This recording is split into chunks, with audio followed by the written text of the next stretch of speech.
Alright, so I'm gonna do a quick little Q&A just because I had a message of one of the subs asking about reps and what he should do on his bench because he hurt himself, he hurt his sternum, and he got his bench up to 380, but anytime he goes over 300 he's getting some pains, and it's been giving him a hard time on his sternum. So definitely doing lighter weight reps. I always tell everyone that you always want to build up your rep PRs on all your different weights. So say if you bench, for example, you bench 315, before you're making runs on like 365 or 380, you're gonna want to bring up your 225 reps, your 275 reps, and even probably your 185 reps. Bringing that up into like the 50 rep range. Bring your 225 up into like the 40 rep range. Always bringing up all the rep PRs on the lower weights. If you're going for 405, you want to make sure that you're bringing up your 315 reps and your 365 rep PRs. But another thing you can think about is the style of reps you're doing. So instead of touching and sinking and always having it hit your sternum, you can do like spoto presses and just kind of hover it, or you can do it like krill and just touch really, really lightly.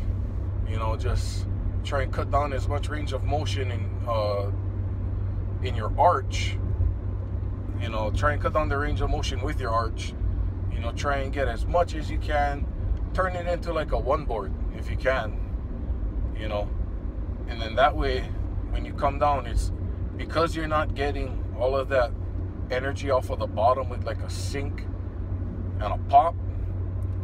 You're not gonna have all that extra power coming out of the hole, but what you give up on that, you'll gain it back with reduced range of motion. So if you can really try and, as you're coming down, you're almost like bringing yourself up to the bar, trying to get as much out of your arch as possible to where you can turn it to like a one board and cut down on the range of motion, because you're gonna be holding it the whole time. So try doing spoto presses, or like Krill does, and just touch really lightly. I've been kind of going back and forth lately on that, just to see like what I should kind of work more towards, but I'm just so good at like coming down, catching it, sinking it in, and that's kind of my style. So I don't necessarily bench like Krill, so I wish I could. But yeah, you want to try and get some work in with heavier stuff if you can. Just don't let it sink in and irritate that, because I don't think that it's gonna really bother you if you're just coming down and just touching really, really lightly. That'll probably make it so you can heal up a lot better. So yeah, that's what I would say to try and do, and see how that works. You can always do dumbbells too. So rotate everything in and out.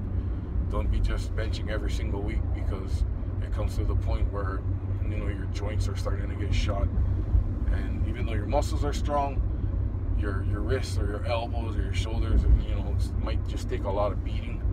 So just really rotate everything in and out, and just build your base as much as you can.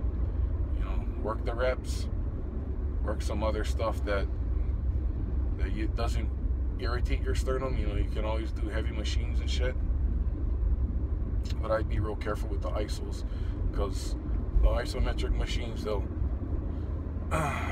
or isolation machines, they'll groove you wrong if you're not sitting in the right spot, and you can do some undue tension and undue stresses on parts of your shoulder, rotator cuff, and all of that. So just watch everything and make sure that you're building up slowly.